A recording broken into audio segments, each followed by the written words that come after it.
¿Alguna vez has sentido una traición tan profunda que solo anhelabas que la verdad emergiera, que el mundo percibiera la verdadera faz de quien te ha ultrajado? Hoy desvelaremos un texto sagrado tan controvertido como enérgico, el Salmo 109. Muchos lo apodan la plegaria de la venganza, una vía para destruir a tu adversario y explicitarlo en un día. Pero, ¿es verdaderamente la respuesta definitiva o encierra una complejidad mucho mayor? Si deseas adentrarte en los confines de la convicción y la equidad personal, suscríbete ahora y desentraña cómo este ancestral salmo puede transformar tu visión por completo. ¿Alguna vez has sentido una punzada tan aguda, un desgarro tan profundo que te dejó sin aliento buscando una verdad que se niega a emerger? Es ese momento en el que el mundo parece girar a tu alrededor, pero tu propio eje se ha quebrado. Todos, en algún punto de nuestra existencia, hemos tropezado con la sombra gélida de la iniquidad. Una experiencia que cala hasta los huesos, que te roba el sosiego y te consume en una impotencia que es casi paralizante. Es como si el aire mismo se volviera pesado, denso, y cada respiración arrastrara el peso de una afrenta inmerecida. Imagina esto: has dedicado años, energía y alma a un proyecto. Lo has visto crecer desde una chispa hasta una llama viva, un sueño materializado con cada gota de tu esfuerzo. Pusiste tu confianza, tu talento, tu futuro en manos de alguien a quien considerabas un aliado, quizás un amigo, un socio, incluso un familiar. Y de repente, sin aviso, sin justificación, ese pilar se desmorona. No solo se derrumba, sino que te aplasta bajo sus escombros mientras la persona que juró protegerlo, la que compartía tu visión, se alza triunfante sobre tu ruina. Ella o él se lleva los aplausos, el reconocimiento, las ganancias, y te deja a ti en un páramo desolado, con las manos vacías y el corazón hecho trizas. He conocido historias así, y quizás tú también. Pienso en Carlos, por ejemplo. Durante una década, Carlos vertió cada gramo de su ser en construir una empresa junto a su primo. Sacrificó años de su juventud, fines de semana, vacaciones familiares. Invirtió hasta el último céntimo de sus ahorros, creyendo ciegamente en una promesa de éxito compartido. Juntos levantaron esa compañía de la nada, con noches en vela, con sudor y lágrimas. Pero un día, el primo, movido por una ambición desaforada, manipuló las cifras, las firmas, los contratos para despojar a Carlos de su participación mayoritaria. Lo dejó no solo sin su negocio, sino con una deuda que parecía insalvable, una reputación manchada y la vergüenza de una traición familiar que lo perseguía como una sombra. Carlos se sintió como un titán encadenado. Observaba desde la distancia cómo su primo prosperaba, cómo la empresa que él había forjado crecía exponencialmente, acumulando riquezas y prestigio, mientras él luchaba día a día para mantener a su familia, para salir del hoyo en el que lo habían lanzado. Cada noticia del éxito de su primo era un clavo más en su propio ataúd emocional. Cada risa, cada celebración de aquel que lo había despojado resonaba en su cabeza como un eco macabro. La indignación era un fuego helado que le corroía las entrañas, una constante punzada de cólera y de un profundo sentimiento de desvalimiento. La impotencia, mis amigos, no es solo la falta de capacidad para actuar, es un estado del alma, es verse atrapado en una red de circunstancias, viendo cómo la justicia se tuerce, cómo la verdad se distorsiona y cómo el perpetrador de tu dolor se pasea libre. Impune, quizás incluso celebrando su hazaña. Es una prisión invisible, con barrotes hechos de frustración y paredes construidas de un silencio forzoso. La garganta se cierra, las palabras se atragantan y ese grito de auxilio, ese anhelo por desenmascarar la maldad, se queda atrapado dentro, resonando únicamente en la oscuridad de tu mente. Es un clamor interno que te desgarra, que no encuentra salida, que te ahoga lentamente en su propia angustia. Este tipo de agravio no es algo que se olvide con facilidad, se incrusta, se vuelve una parte indeseable de tu paisaje interior. El resentimiento, esa amargura que se niega a disiparse, comienza a echar raíces. Al principio es un pequeño brote, una leve irritación, pero con el tiempo, sin atención, sin una vía de escape, se transforma en un árbol frondoso que oscurece todo tu jardín mental. Cada recuerdo, cada injusticia no resuelta es como regar esa planta tóxica. Poco a poco, el resentimiento se convierte en una carga insoportable, un lastre que te impide avanzar, que te quita el sueño, que tiñe de gris cada amanecer. Empiezas a vivir con una sensación constante de opresión, de que hay una cuenta pendiente, una balanza desequilibrada que clama por ser nivelada. La mente se convierte en un campo de batalla. Revives una y otra vez los momentos de la perfidia, cada detalle, cada palabra hiriente, cada sonrisa fingida. Analizas, desmenuzas Intentas encontrar la razón, el porqué, aunque la única razón sea la crueldad ajena. Esta rumiación constante es agotadora, te drena la energía, te roba la alegría, te aleja de quienes te quieren bien porque, en tu interior, la herida sigue abierta, supurando. Es una batalla interna en la que el verdadero perdedor no es quien te hizo daño, sino tú mismo, atrapado en un ciclo de amargura que no parece tener fin. Conozco personas que han dejado que este sentimiento los consuma por décadas. Años de sus vidas dedicados a alimentar el encono, a soñar con el día en que la justicia se manifieste, a anhelar que la verdad, esa verdad tan obvia para ellos, sea revelada a los ojos de todos. Pero la espera es lenta, el proceso de curación parece no llegar nunca, y la sensación de abandono se vuelve asfixiante. La esperanza de una reparación justa se convierte en un fantasma, una quimera que se esfuma cada vez que intentas alcanzarla, y es en este abismo de profunda injusticia, de desamparo y de un resentimiento que te ahoga donde surge una necesidad primitiva, una urgencia ineludible, la de exposición, la de que se rompa el silencio, la de que ese grito ahogado que llevas dentro, el de tu alma ultrajada, finalmente encuentre voz. No se trata solo de venganza, no es únicamente el deseo de ver sufrir a quien te dañó, es, en su esencia más pura, el anhelo desesperado de que la verdad salga a la luz, que los velos de la mentira caigan y que el mundo, o al menos el tuyo, vea con claridad la verdadera faz de la iniquidad. Es un clamor por la luz, por la claridad, por una rendición de cuentas que, a menudo, parece negarse a llegar. Es en este punto de quiebre, cuando la resignación empieza a ceder ante un anhelo ardiente de justicia divina o terrenal, que muchas personas, ante la falta de respuestas en el plano humano, dirigen su mirada hacia lo trascendente. Cuando la ley del hombre falla, o es demasiado lenta, o simplemente no alcanza para sanar la herida, se busca una fuerza superior, una intervención que pueda enderezar lo torcido. Es ahí, en esa encrucijada entre el dolor humano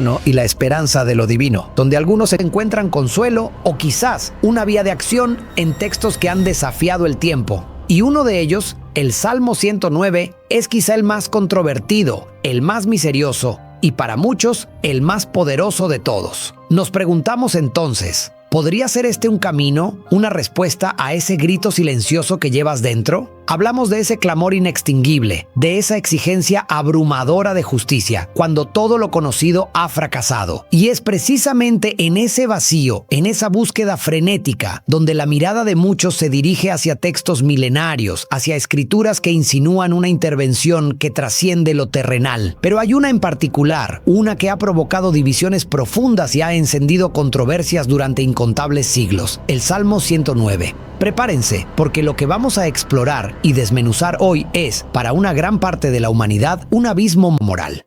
A primera vista, este no es un himno de consuelo, ni una súplica de indulgencia. Es un bramido de dolor, sí, pero también una solicitud fieraza de retribución divina. Sus palabras resuenan con una crudeza que te obliga a dudar de lo que tus propios ojos están asimilando. Y es que este salmo es arrollador. Imagina, por un instante, sumergirte en versos que demandan que el transgresor sea hallado culpable, que su plegaria misma sea catalogada como una ofensa. Versos que solicitan que sus días sean cercenados y que su puesto sea ocupado por otro, que sus hijos queden desamparados y su cónyuge se convierta en viuda, que su descendencia mendigue expulsada de sus moradas desoladas, que el acreedor tome posesión de todos sus bienes y que personas ajenas saqueen el fruto de su arduo trabajo. Es una lista de calamidades tan explícita, tan sangrienta, que te deja sin aliento. No habla de un castigo justo, sino de una destrucción total y absoluta, que se extiende a su familia y su legado. Para poder siquiera rozar la intensidad de estas expresiones, debemos emprender un viaje retrospectivo, adentrarnos en los anales de la antigua Israel. Este canto, al igual que muchos otros, se le atribuye al célebre rey David, pero no estamos ante el David joven y pastoril, con su arpa y su semblante apacible, ni ante el David exultante, tras su victoria sobre el gigante. Este es el David que ha padecido persecución, que ha sido vilmente engañado, calumniado por doquier. Un monarca que, a pesar de su posición de poder, se percibió a sí mismo como vulnerable, acorralado por adversarios que ansiaban su destrucción y la de su linaje. Es un lamento, sin duda, pero un lamento que se metamorfosea en una invocación implacable a la justicia celestial contra aquellos que lo han agredido con falacias y un odio sin justificación alguna. No debemos olvidar que en la cosmovisión de aquella época, la noción de justicia era eminentemente retributiva. Un concepto de ojo ojo por ojo, diente por diente, no era solo una frase, sino una ley fundamental que impregnaba la sociedad. Y la vindicación divina no era meramente una idea abstracta, era una expectativa arraigada, una convicción profunda de que Dios intervendría para equilibrar la balanza. Los enemigos de David no eran simplemente oponentes políticos, eran, desde su perspectiva y la de su pueblo, adversarios de la divinidad misma, porque atacaban a quien había sido ungido por voluntad divina. La felonía, en ese contexto, no era solo una afrenta individual, era casi un ultraje cósmico, una subversión del orden divino que exigía una respuesta contundente.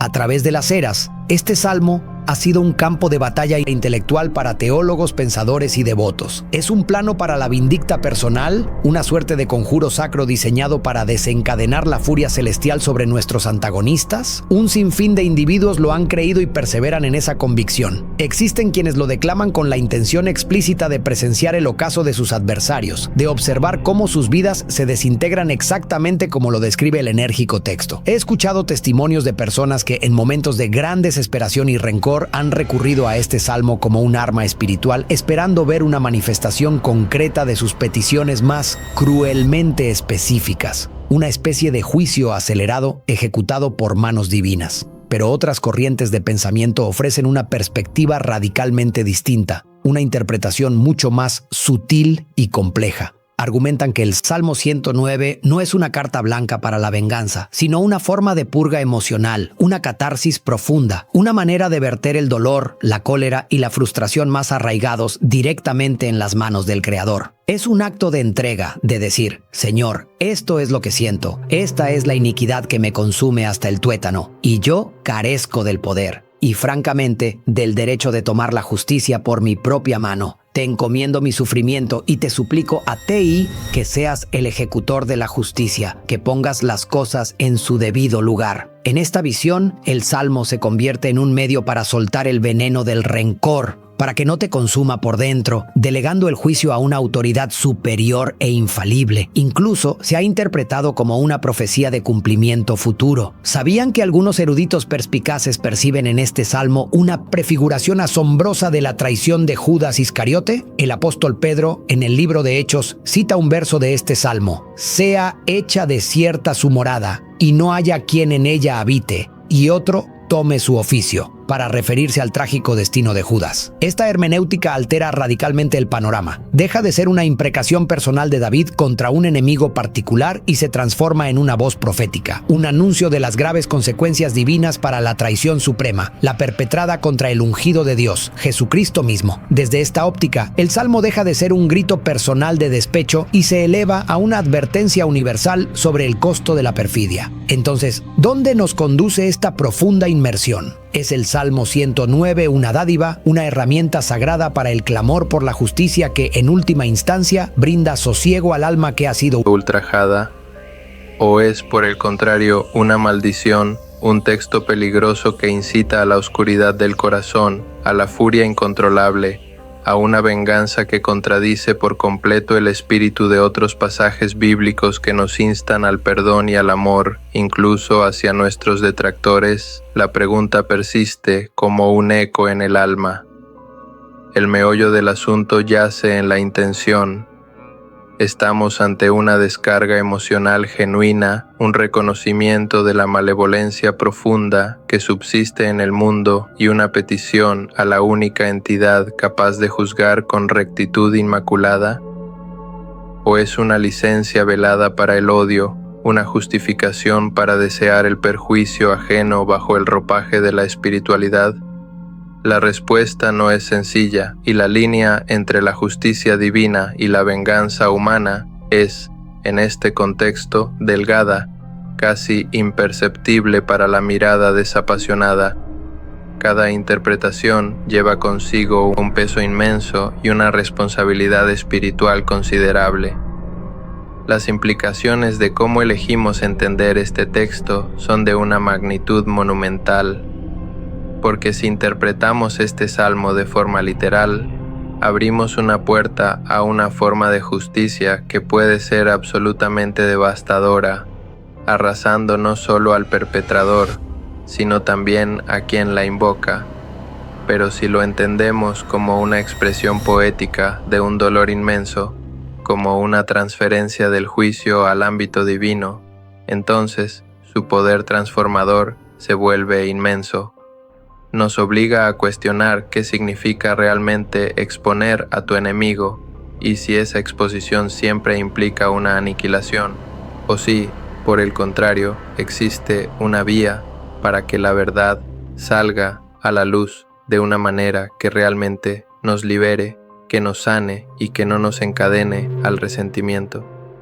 Es justo aquí, en la encrucijada de estas complejas interpretaciones, donde el Salmo 109 nos prepara para una revelación que muchos consideran impensable, una forma de justicia que opera de modos que quizá nunca habías considerado. Amigos, hemos navegado por las profundidades del resentimiento y hemos explorado la abrumadora crudeza del Salmo 109, esa oración que, a primera vista, parece un grito desgarrador por la aniquilación de nuestros opresores, pero ahora llegamos al corazón de la promesa más intrigante y para muchos la más seductora: exponer a tu adversario en 24 horas. Una afirmación tan audaz que nos hace detenernos. ¿Qué encierra realmente esta declaración? ¿Es un tic-tac literal hacia el juicio? ¿O acaso una metáfora cargada de un significado mucho más trascendente? Un poder que se despliega de formas que nuestra lógica inicial podría ignorar. Esta frase, exponerlo en 24 horas, tiene una resonancia casi mágica, ¿verdad? Es como si prometiera una solución instantánea, un giro del destino que, de la noche a la mañana, pondrá todo en su lugar. Y es que, cuando el alma está herida, cuando la injusticia es tan palpable que te asfixia, ¿quién no desearía una intervención divina, rápida, que rompa el silencio y revele la verdad a la luz del día? Imaginen esa sed de ver al perpetrador de su dolor desenmascarado, sin filtros, sin máscaras, ante los ojos de todos. Es un anhelo visceral que late en el fondo de muchos corazones quebrados.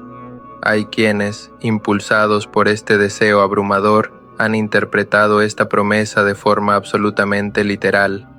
Han recitado el Salmo 109 con la férrea convicción de que, al día siguiente, o quizás en las próximas 24 horas, una fuerza invisible, divina, descenderá y provocará una catástrofe inmediata en la vida de aquel que les ha hecho daño.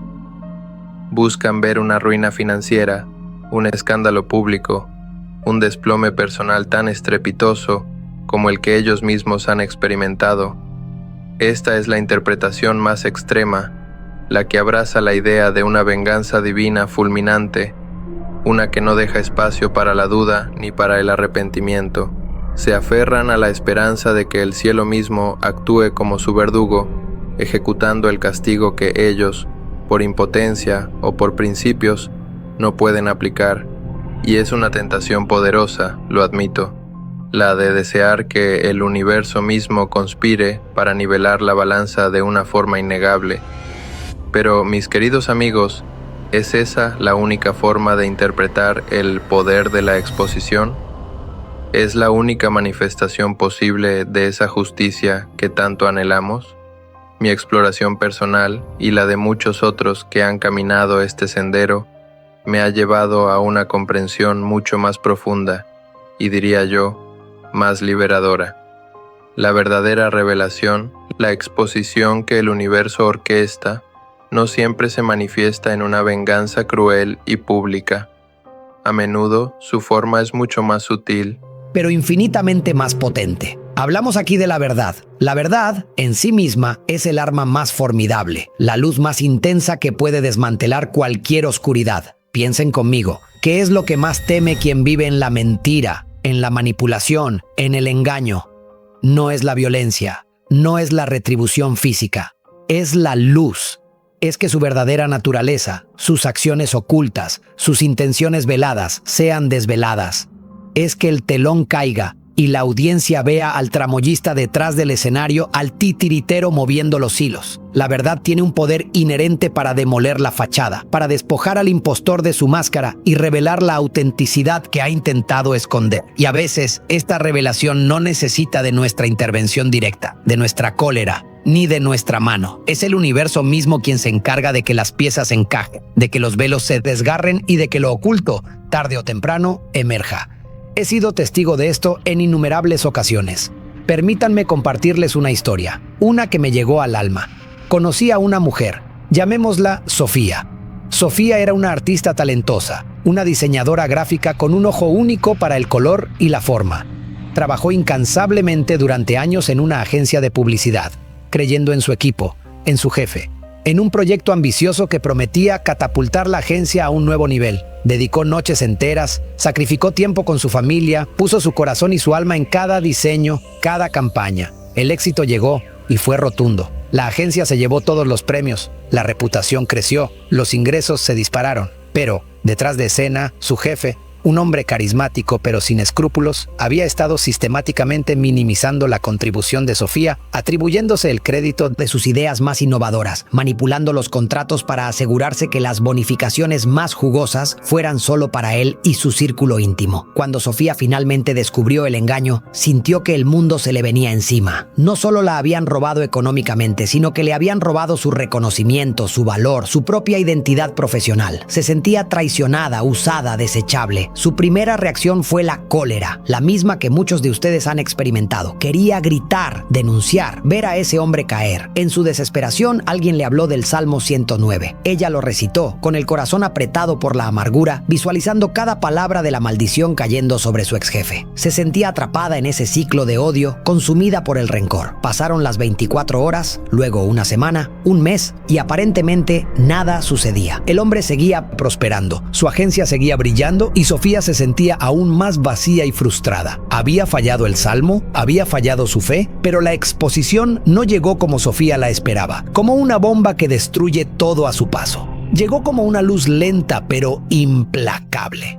El ex jefe, en su arrogancia y exceso de confianza, comenzó a tomar riesgos cada vez mayores, a manipular a otros empleados, a subestimar a los nuevos talentos. Sus prácticas poco éticas, que antes eran ocultas, empezaron a ser más descuidadas. No fue Sofía quien lo expuso directamente, fue el patrón que él mismo había establecido, la semilla de la deshonestidad que había sembrado. Un nuevo empleado, harto de sus abusos y con pruebas irrefutables de sus fraudes fiscales y de propiedad intelectual, los mismos que Sofía había experimentado, lo denunció a las autoridades y, crucialmente, a la prensa. La exposición en 24 horas de Sofía no fue inmediata en tiempo humano, pero fue certera en tiempo divino. Cuando la historia salió a la luz, cuando los periódicos publicaron los detalles de los engaños y las manipulaciones, el imperio de su exjefe se desplomó como un castillo de naipes. Perdió clientes, perdió reputación, enfrentó cargos legales y, lo que para él era lo más devastador, perdió el respeto de la industria.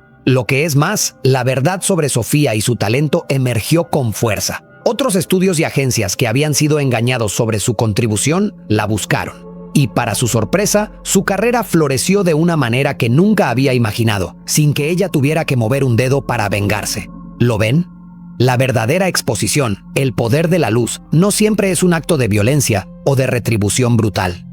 A veces, la justicia llega cuando el perpetrador se ve obligado a enfrentarse a las consecuencias naturales de sus propias acciones. Es la ley de la siembra y la cosecha. Es la verdad que, como el agua, siempre encuentra su camino para emerger a la superficie, disolviendo la mentira por muy espesa que parezca. Y en el contexto de las 24 horas, podríamos interpretarlo como la promesa de que, una vez que has entregado tu dolor y tu anhelo de justicia a una fuerza superior, el proceso de revelación comienza. Puede que no sea en un día calendario, pero la cuenta atrás ha iniciado. Es una forma de decirle al alma herida: ya no estás sola, la verdad está en camino, el tiempo de la oscuridad tiene un límite. Hay otro caso que me impactó profundamente, uno que ilustra cómo la exposición puede ser un acto de pura luz sin necesidad de oscuridad adicional. Imaginen una comunidad pequeña donde un hombre respetado, líder de la iglesia y empresario, era en secreto un manipulador y un estafador. Había arruinado a varias familias con sus negocios turbios, siempre bajo el manto de la caridad y la fe. Una de sus víctimas, una anciana viuda a quien le había robado los ahorros de toda su vida, era un ejemplo viviente de su crueldad.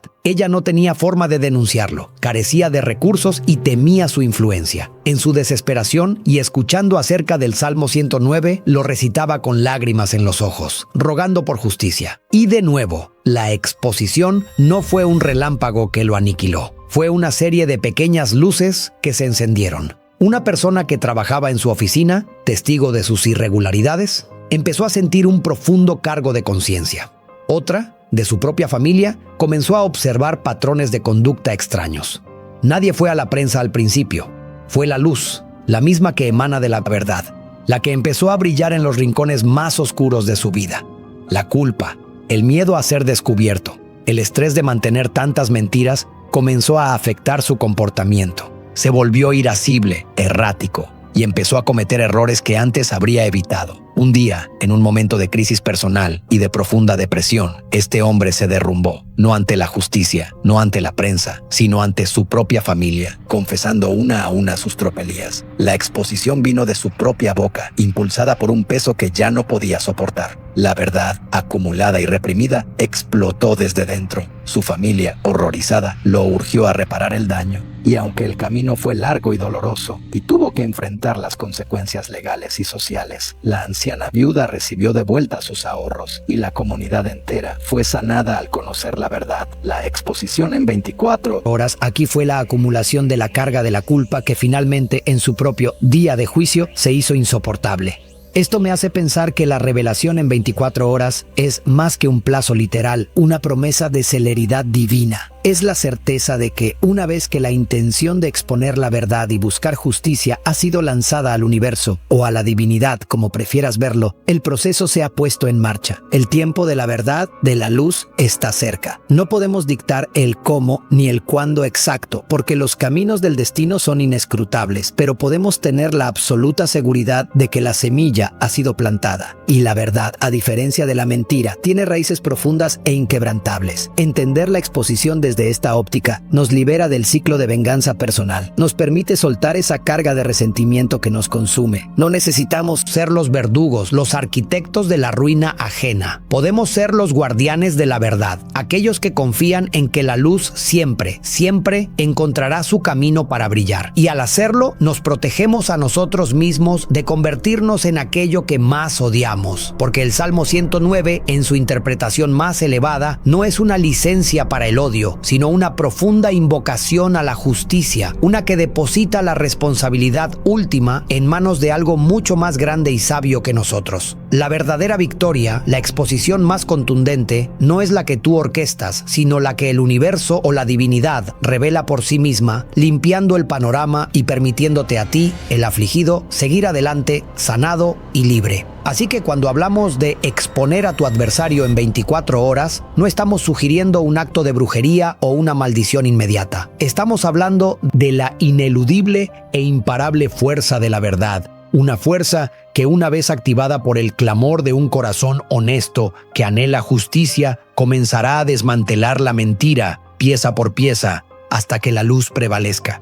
Y esto, mis amigos, es una promesa mucho más poderosa, mucho más esperanzadora y mucho más liberadora que cualquier fantasía de venganza instantánea. Nos lleva a preguntarnos entonces, ¿cómo saber si el Salmo 109, con toda su complejidad, es realmente para ti? ¿Es este poder una bendición o una tentación peligrosa? Esa es la pregunta que desvelaremos en nuestro próximo y crucial capítulo. Hemos transitado juntos un camino que nos ha llevado a través del dolor más punzante de la injusticia. Hemos desentrañado las palabras crudas y desgarradoras del Salmo 109 y hemos vislumbrado la potencia transformadora de la verdad, esa luz que, tarde o temprano, encuentra su camino para disipar la oscuridad. Ahora nos encontramos en la encrucijada, en el punto de inflexión donde la pregunta ineludible se alza ante nosotros. ¿Es este salmo una respuesta divina a nuestras plegarias más profundas por justicia o es una tentación peligrosa que podría arrastrarnos a un abismo aún mayor? El veredicto final, mis amigos, es personal, pero no estoy aquí para decirles qué hacer, sino para guiarlos a una reflexión honesta y profunda para que ustedes mismos lleguen a su propia verdad. La carga de decidir si invocar un poder tan inmenso como el que se percibe en el Salmo 109 no es algo trivial. No es como elegir qué comer para la cena.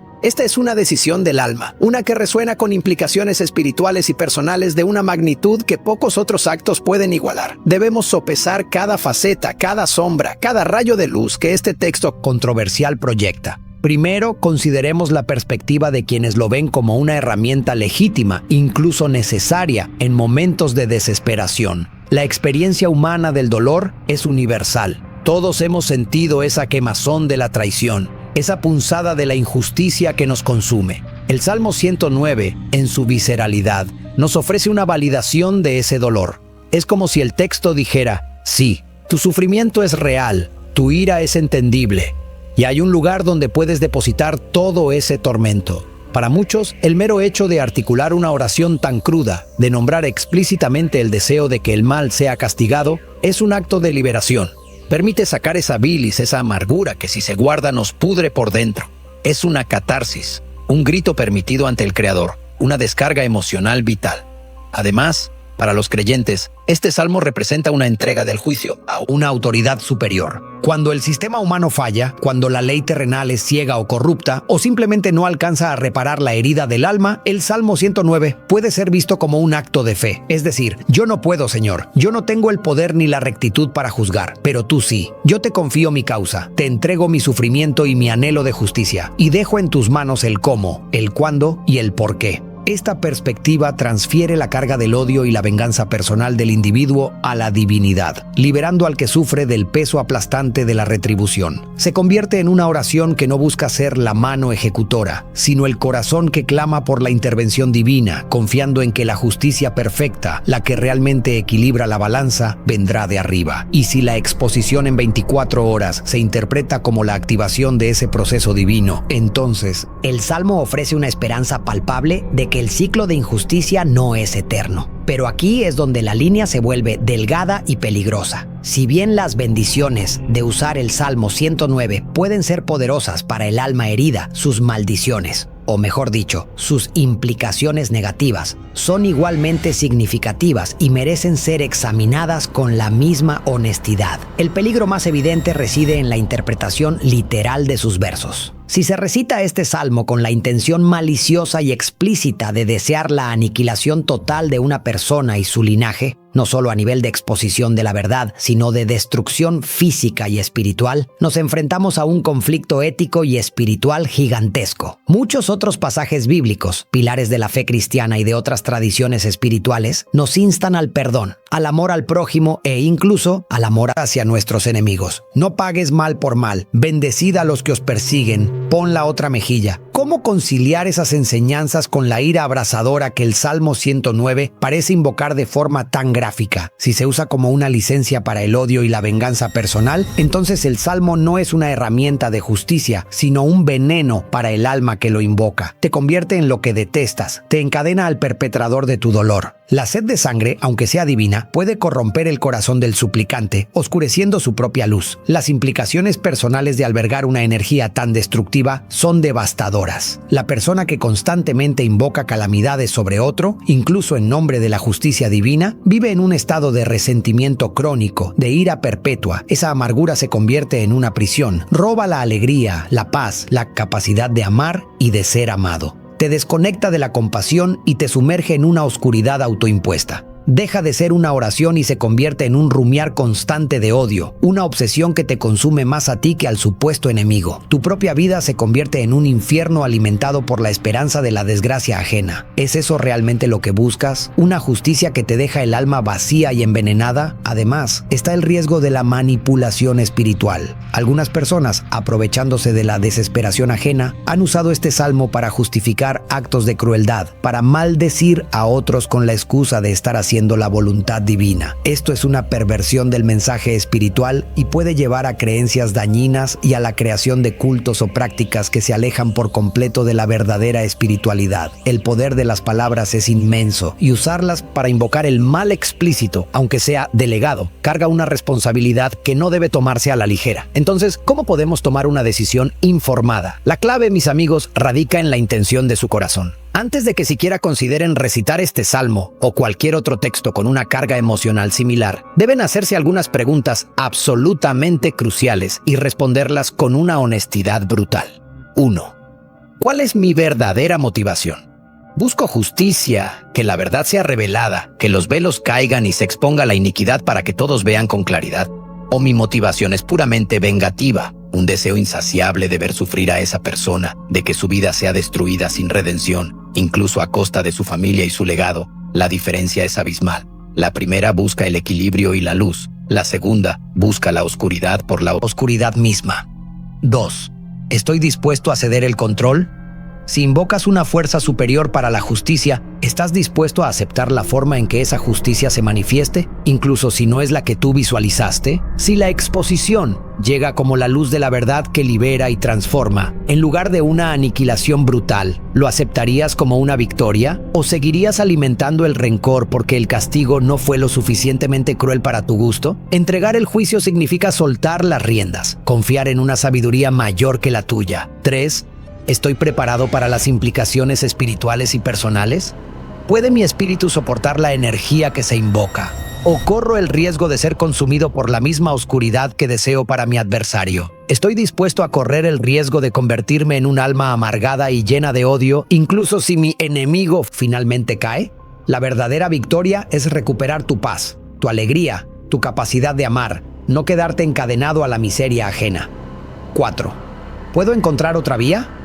Existen otras formas de buscar justicia, de sanar mi dolor, de liberar mi resentimiento que no impliquen la invocación de un texto tan potentemente cargado. A veces, la justicia personal llega a través del perdón, no porque el otro lo merezca, sino porque tú mereces la paz. A veces llega a través de la reconstrucción personal, del éxito propio que eclipsa la oscuridad del daño recibido. El Salmo 109, en su interpretación más sabia y liberadora, no es un llamado a la venganza personal, sino una expresión de la fe en una justicia que trasciende lo humano. Es un clamor, sí, pero un clamor que, en su esencia más pura, busca la luz de la verdad. No es la destrucción del enemigo lo que nos libera, sino la exposición de la verdad, la revelación de la realidad que había sido ocultada. Es la caída de las máscaras, el desmantelamiento de la mentira, lo que realmente sana. La exposición en 24 horas se convierte entonces en la promesa de que la verdad está en camino, que el universo se está moviendo y que el ciclo de la injusticia tiene un plazo, aunque no sea el que tu calendario humano marca. La verdadera victoria, la que nos permite dormir en paz, la que nos devuelve la alegría de vivir, no es ver a nuestro opresor en ruinas, sino vernos a nosotros mismos libres del veneno que nos ha inoculado. Es sanar la herida, recuperar la dignidad y seguir adelante con una luz interior que ninguna oscuridad puede apagar. Así que, mis amigos, la decisión es suya. El Salmo 109 es un espejo. Refleja la profundidad de nuestro dolor, pero también la profundidad de nuestra intención. Puede ser una escalera hacia la liberación, un medio para entregar el peso insoportable a una fuerza superior. O puede ser un tobogán hacia la oscuridad, una justificación para el odio que nos consumirá desde dentro. La elección es compleja, las implicaciones son inmensas. Reflexionen, escuchen su corazón y elijan el camino que verdaderamente los lleve a la paz, a la luz y a la justicia que su alma anhela, no a la que su rencor exige. Es hora de mirar hacia adelante con claridad. Hemos recorrido las profundidades del Salmo 109, desde el dolor más agudo hasta el anhelo de que la verdad reluzca. Descubrimos que su fuerza radica en la revelación y la justicia, más allá de la mera venganza. La victoria genuina no es aniquilar a tu adversario, sino que la luz de la verdad resplandezca. Si esta reflexión te movió, déjame tu parecer en los comentarios. ¿Consideras el Salmo 109 una herramienta válida o demasiado radical? Difunde este video y no olvides activar la campanita para más contenido que desafía tus convicciones.